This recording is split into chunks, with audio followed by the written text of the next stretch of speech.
You want more money? Then go focus on how do you grow your Audience. audience? Yeah. How do you grow your audience? Make sure your show is everywhere. And I always knew when you hosted with Anchor that your show was only going to live in the Spotify ecosystem and it was never on our platform because they want to keep you in that ecosystem. That became always a sales feature there. You're missing out on 30% of the traffic out there. So if you want to make more money, make sure you have those other 30% of your audience, which is free to go ahead and do. And then you can start focusing on how do we grow the audience. Welcome to PodBiz, the money behind the mic, where we get into the business of podcasting. I'm Norma Jean Belenke, a podcast and media strategist. And I'm John Kiernan. I'm a podcast producer, and we're asking the question that's on everyone's mind. Where is the money in podcasting? Each week, we talk with podcast industry professionals, marketers, and creators who are turning podcasts into a thriving business and making the industry what it is today. With real revenue, real strategies, and real results. If you're looking to grow or scale your show, and of course monetize, you're in the right place. So let's get down to PodBiz.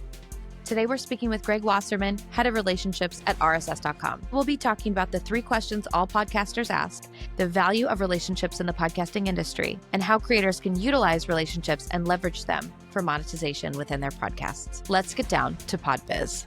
Greg, let's get into it. Where's the money in podcasting? It really depends on how you treat it. I mean, I hate the fact that as an industry, we only look at monetization.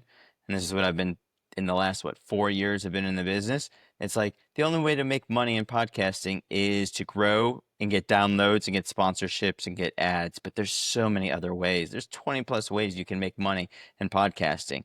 So I really urge people, let's go ahead and focus on potentially those other ways. Or if you want to be a media company and that's your purpose, and you're like, I'm trying to just hack the systems of growth, I'm trying to hack the systems of downloads, and I'm literally just trying to grow this show so I can make money with sponsorships and ads, then great. Then you should be investing in that as your core business. But most podcasters, whether you're a hobbyist or as I like to coach, those that are businesses that are like, I can go and make money because I am the business, that's where a lot of money is. And so if you think about it, what I love to talk about is if I'm a business using my podcast to go ahead and bring 52 people on as a conversation, whether they're existing clients or they're prospects that I want to work with, and then using that entire content workflow to help them promote me promote them, and you're building your know, like, and trust without focusing on the downloads. That becomes so much more of an ROI, and that's where the money is, unless you're just trying to be a media company. Like you said, there's 20 ways. Between us, we've got 20 fingers. No, just kidding. What it sounds like you're saying is apart from, direct advertising and coming in as a big media presence, as a media company in podcasting, it's really that relational aspect, right? Do you have a business? Are you creating a small business for your podcast? And are you creating relationships that are going to help you make sales, either directly through client prospecting or indirectly through that listenership that's specific for your niche?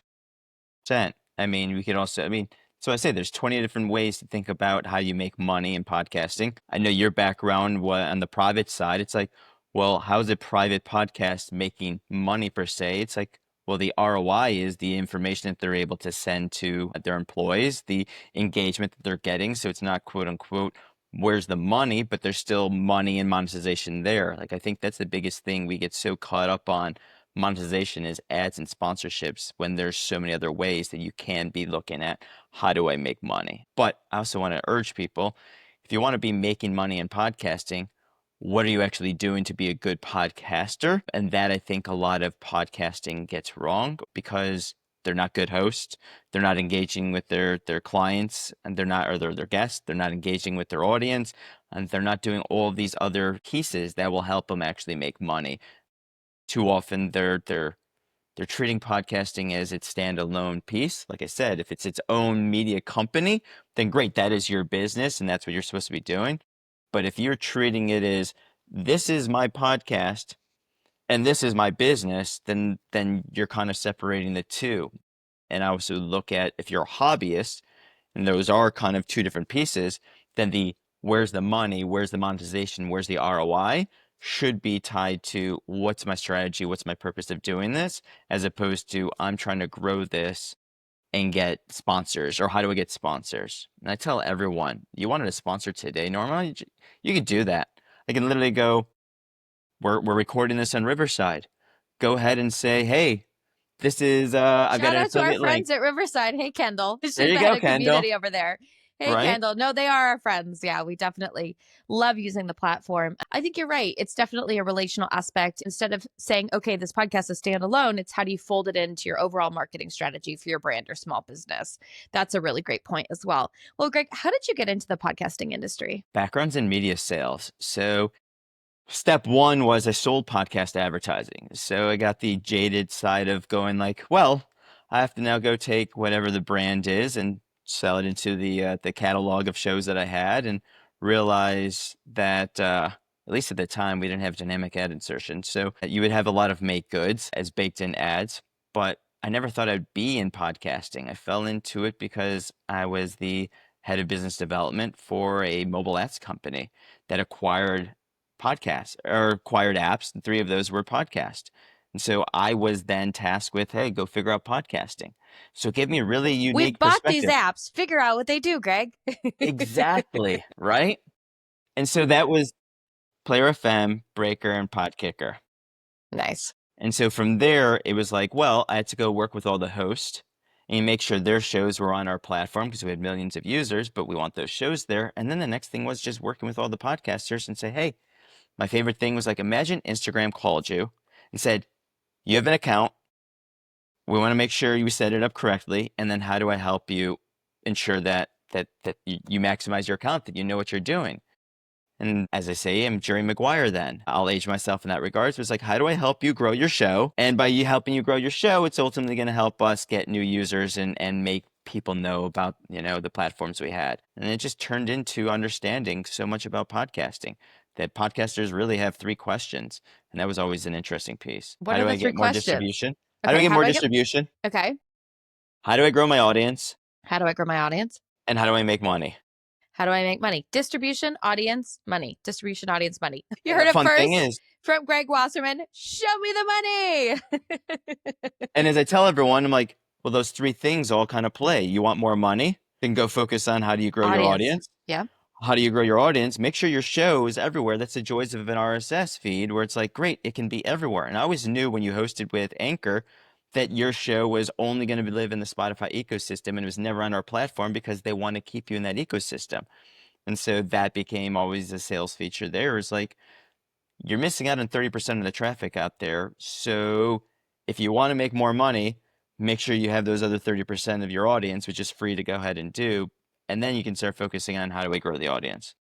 What was one key move or metric or even mindset that made the biggest impact on the success of your podcasting career? That's an easy one. It's my life model is life is about time and relationships. So in reality, it's just meeting people like you and John, you're listening to this, so My co-host, my partially invisible co-host, John Kiernan. Yes.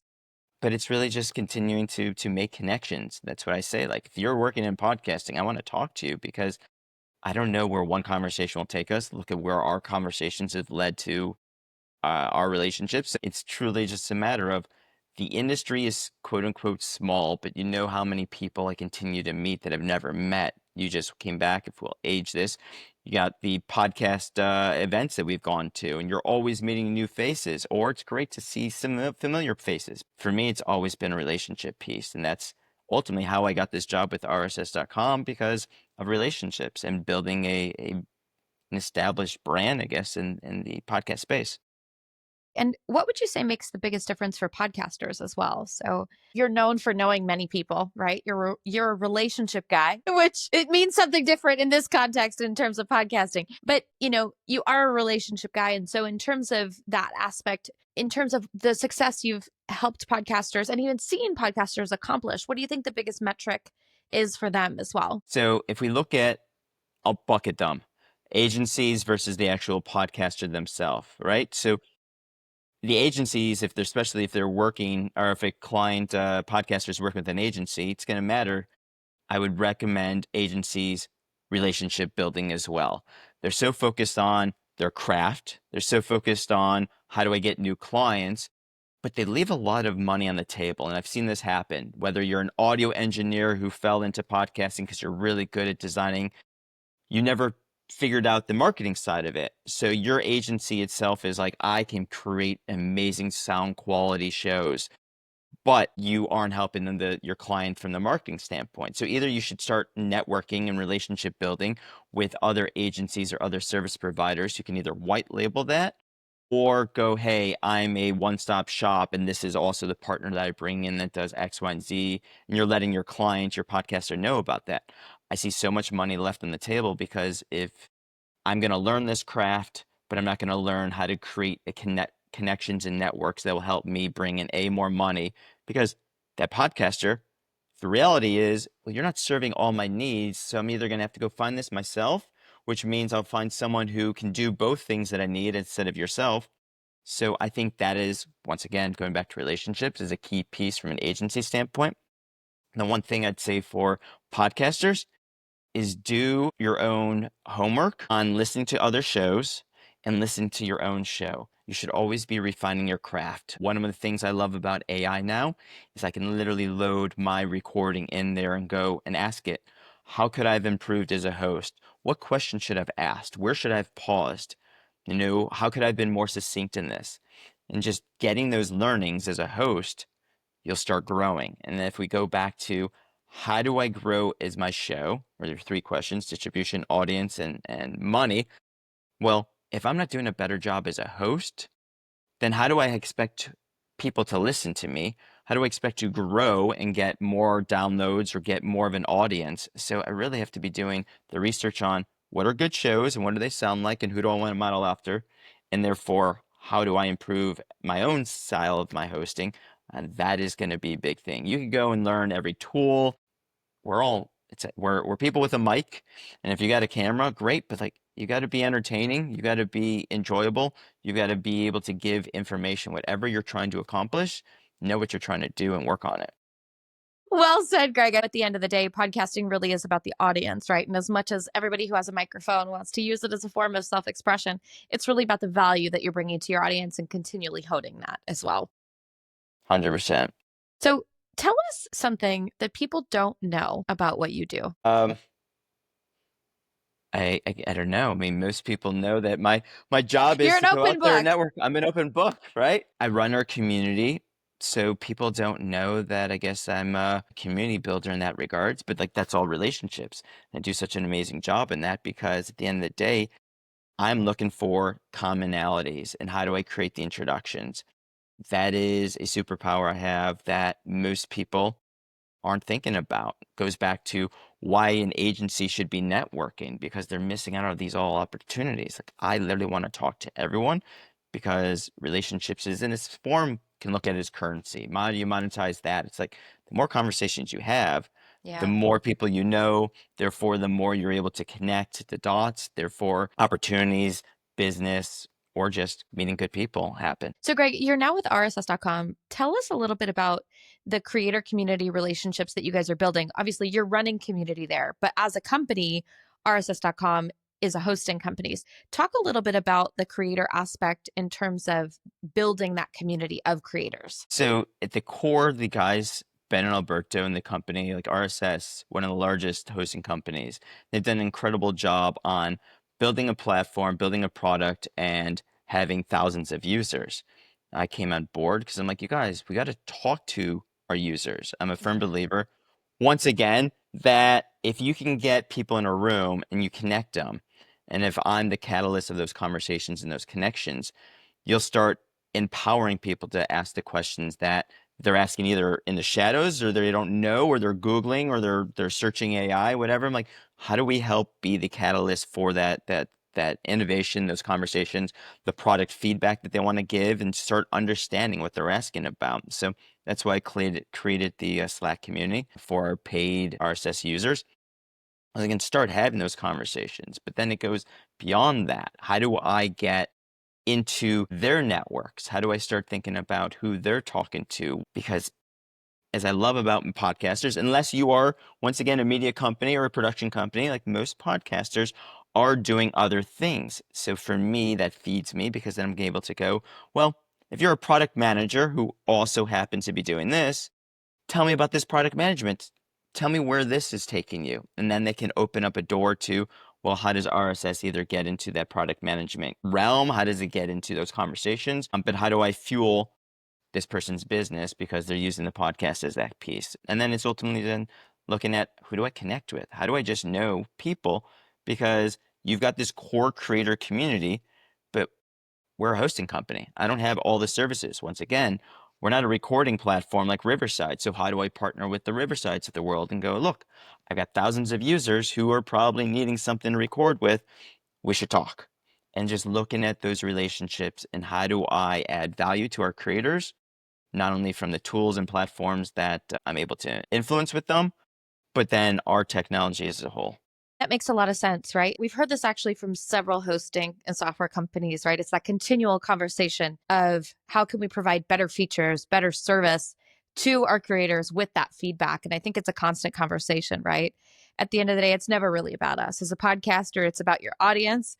As a hosting provider, it's about your podcasters. So it definitely is constantly moving that piece along of how do you be service focused? I mean, that's what I love. It's like, how do I, as I tell most people, I'm like, how do I help you make more money? If we go back to your core question of like, where's the money in podcasting? I'm like, great. How do I help you get there? What is your strategy? What is the core that we're trying to achieve? That's what I'm here for. Yeah, absolutely. And Greg, if you had to start over again today in terms of your podcasting career, what would you do differently to grow faster or smarter in terms of working with podcast companies and creators in the space? I don't know. I mean, if I did it over in the same way I did, I think I would probably still do what I did. I think I was lucky coming from a listening platform that wasn't started, right? We acquired him, already had 2 million users.